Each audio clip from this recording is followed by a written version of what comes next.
What is going on to all my movie fans out there, and welcome back to my channel, Movie Files. As you can see on the screen now, your boy has a big old smile on his face because we are talking about a film that I am just beyond to talk about. I mean, hell, as you all can see on the screen now. To my #1 most anticipated film of this year, 2020, we're talking about my favorite director, who I give a little bit edge of Christopher Nolan because he's a little bit more edgier. He has a little bit more rated artist to him.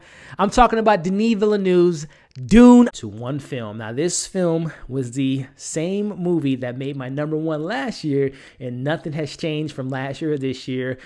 I'm talking about my favorite director, some of my favorite actors in this movie of a franchise that I hope becomes a franchise. I'm talking about the one and only October 1st, Dune.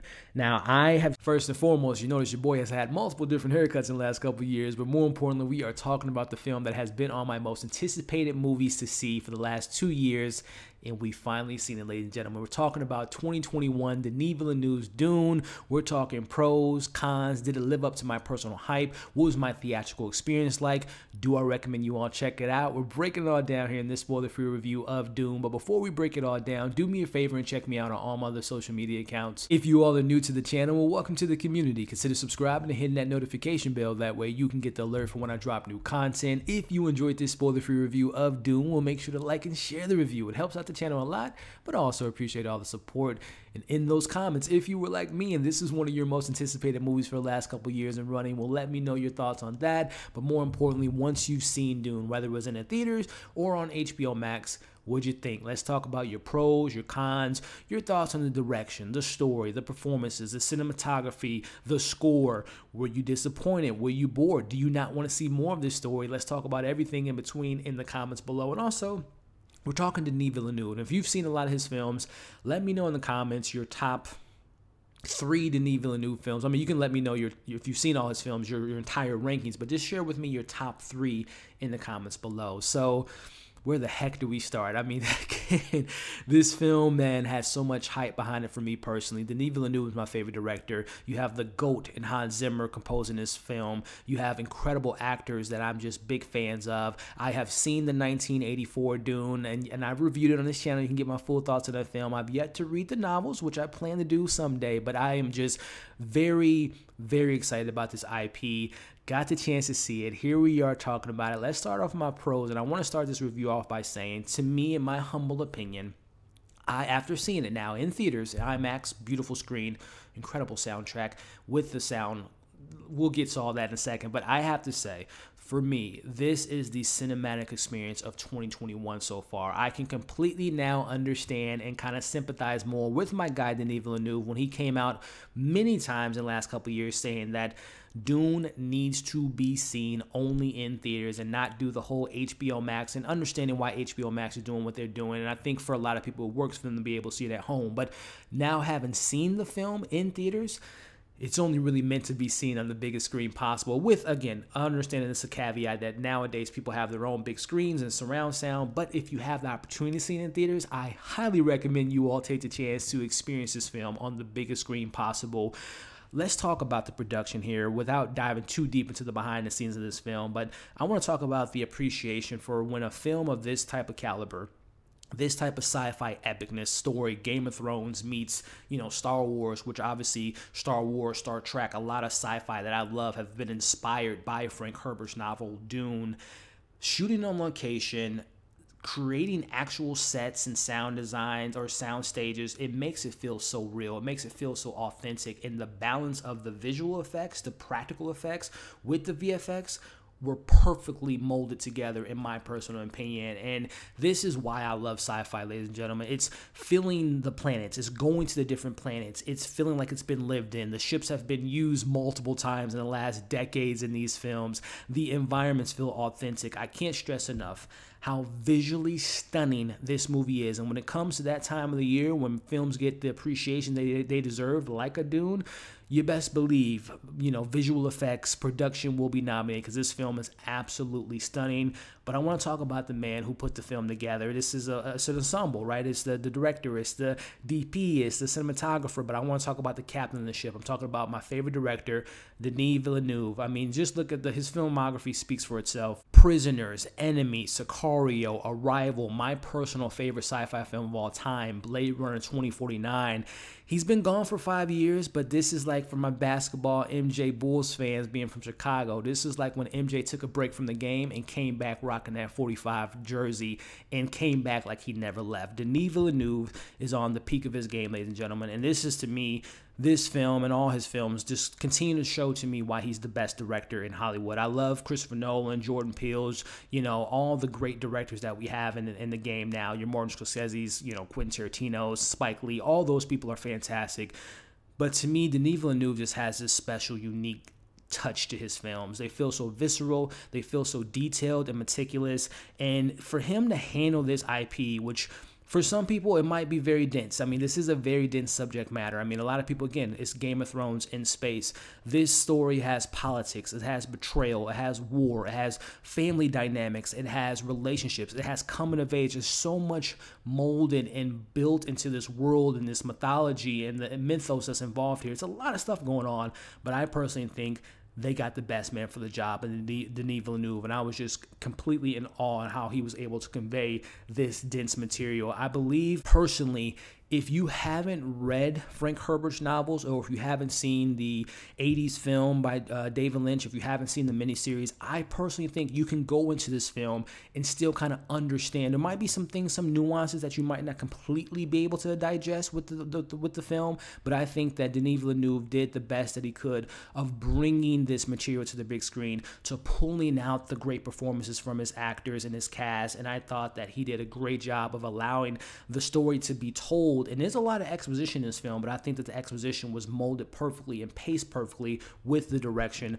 of the great Denis Villeneuve, which kind of brings me a little bit into talking about him handling this story. I love how his direction emphasizes some of the main themes of this film, like in particularly going to Arrakis, which again, Arrakis is the homeland of the spice, which if you have the spice, you have the control of the galaxy. It gives you super abilities. It gives you like superpowers of a sense. So the spice is very important.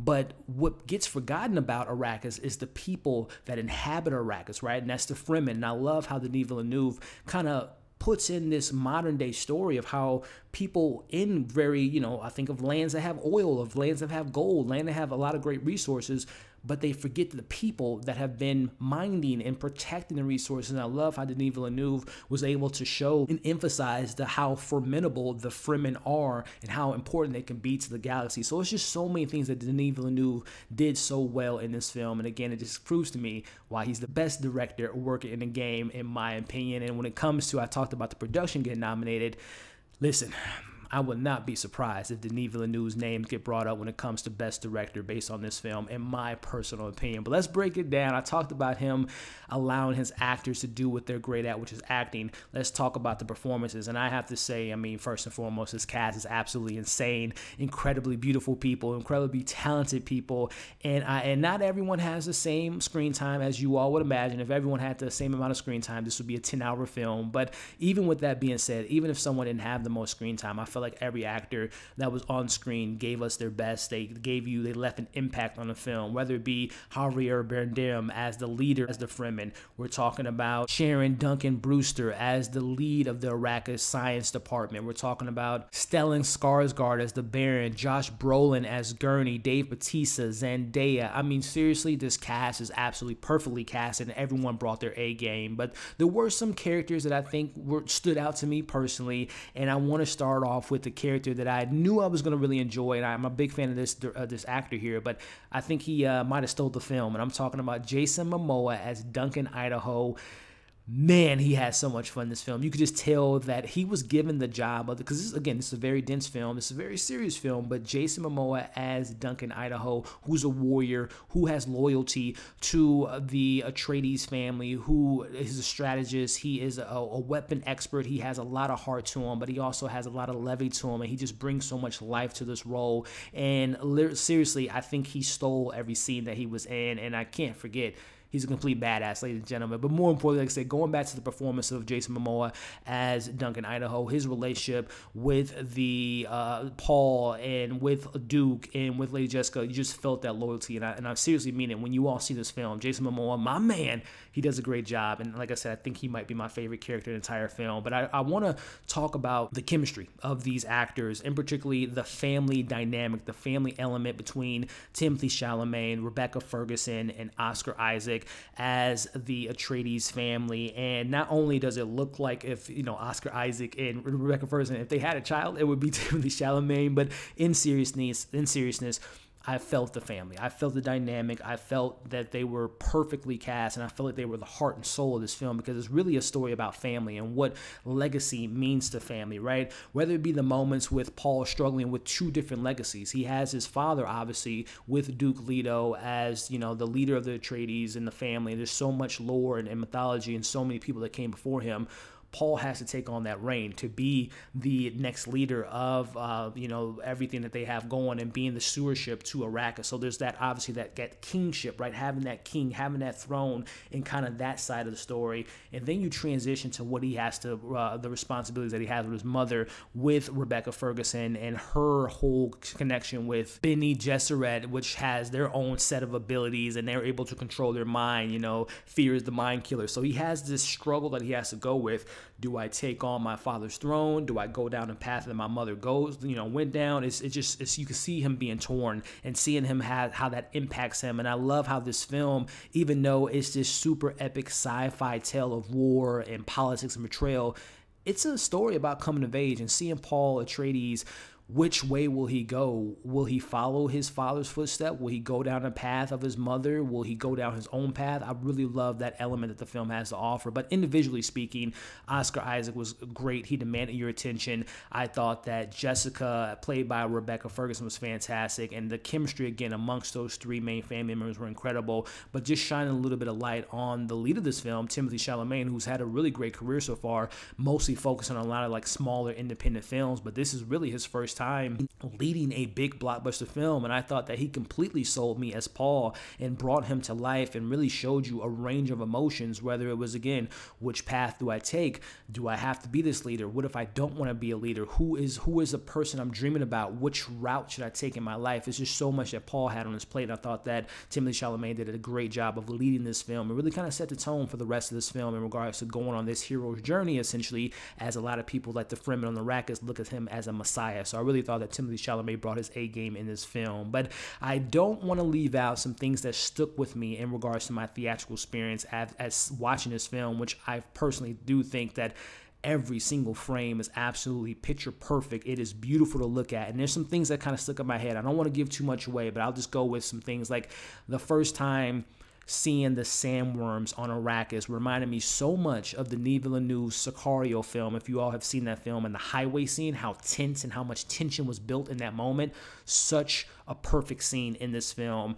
Landing on Arrakis for the first time comes to mind. Going to the Atreides homeland, which was just so beautiful, and just seeing that power dynamic that they have. The battle of betrayal was so great. I mean, those are just name a few, but there's literally, you can just pause the film and just see, like, oh my goodness, I can crop this out and put this on my wall or make this a screensaver. That's how beautiful this film is. But last but certainly not least, ladies and gentlemen, I can't go without mentioning how incredible this score is by the GOAT, my personal favorite composer of all time, and that is Hans Zimmer's score. I'm telling you all, when you see this, whether you're at home and you have a surround sound or you get the opportunity to see it in theaters, you will be completely transported to this film, whether it be hearing tracks like Dream of Arrakis, to it being seeing the sandstorm, seeing the sandworms come up. I mean, everything in between.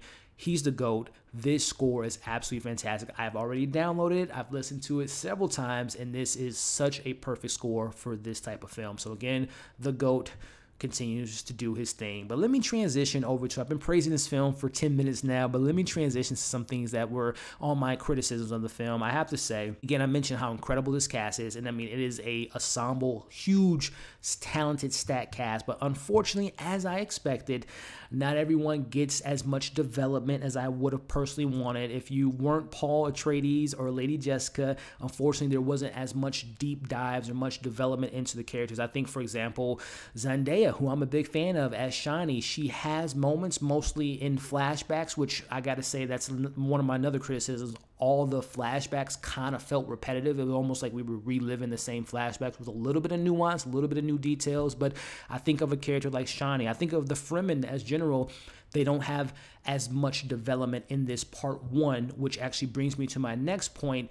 This is a part 1 of a part 2 series, and I have to say, for me personally, I enjoyed this chapter, but I can't help to notice that it was a lot of kind of loose ends in this particular chapter. This isn't necessarily a standalone film where, you know, if things don't work out financially or HBO Max doesn't blow up, we won't be getting a part 2, which will make this part 1 almost feel incomplete. So I am a fan of continuing stories, and especially when they announce this is a part 1 or part 2, but I always like to have singular stories to be able to stand on its own, and I don't feel like this film, it's a great film, don't get me wrong, but I don't feel like it has all the fulfillment of an independent individual film. It's more of a setup, a chapter of another chapter type of story. So I don't feel like it's a complete story on its own and has its own merits in that sense of the term, in my personal opinion. And then lastly, it's a 2.5 hour plus film. I was never bored. I was never uninterested of the narrative going on, but I have to say there were some times that I feel like Denis Villeneuve, who again is my favorite director, but I gotta call it when I see it, I feel like there was more focus on the spectacle at times than there was on the actual development of the story and actually, you know, really kind of diving deeper into some of the characteristics and some of the worlds, some of the planets. Again, the spectacle, the visuals, the score, all the production aspects were absolutely incredible, but I did feel like that was more of a priority than sometimes focusing on the story, in my personal opinion. So before I give you all my overall thoughts and my score, if you haven't already, make sure to like this video, share the video, leave your thoughts in the comments, and of course, subscribe to the channel if you haven't already. Overall, ladies and gentlemen, if you feel comfortable and safe going to the theaters, I cannot recommend this film enough. This is a must-see film in the theaters, ladies and gentlemen. This is an epic sci-fi film with absolute stunning visual masterpiece with both great performances, an incredible score by the GOAT himself and Hans Zimmer, and an impeccable direction by the one and only Denis Villeneuve. It may be a lot to take in for a newcomer. It may require multiple viewings to fully engage into the lore and the mythology of the world, but at the end of the day, I think this film is a must-see movie, and that's why I'm giving Dune a 4.5 out of 5, and I can't recommend it enough. If you feel safe, if you feel comfortable, see this in theaters. You will not be disappointed, but hey, that's just my thoughts on Dune, 4.5 out of 5. I want to talk about it more. I'm thinking about a date, but I want to watch this with you all here on Movie Files. Keep your eye out on the community tab. We're going to probably do a watch along when it releases on HBO Max later this week. I believe it releases on Thursday, a day before it was initially announced, so we might do something that Thursday, that Friday, that Saturday, that Sunday. Keep an eye out for that because I want to watch it with you all. I want to break it down, kind of talk more spoilers, maybe invite some people onto the channel, so keep an eye out for that. But again, 4.5 out of 5. Go check it out if you have the opportunity to see it in theaters when it comes out. But again, thank you all for watching this review. Before you leave, again, let me know your pros, your cons, your hopes for a sequel. I want more, ladies and gentlemen. I can't stress enough. Let's not have this be a Blade Runner 2049 situation. I want to see this film continue the part 2. There's been a rumor about a miniseries. There's been rumors about spinoffs. I want to see it because I'm so invested in this world, and I hope that we can get more from this world. But again, let me know what you all thought about the world. If you want a continuation, your pros, your cons, and all that stuff in the comments. If you stuck around to this point in the video, before you leave, make sure to like, share, leave your thoughts in the comment section, subscribe to the channel, and hit the bell. That way you don't miss any of my other content. Hope you enjoyed this review. Hope you're staying safe. As you can see on the screen now, subscribe, check out my other content, and we'll see you on the next video.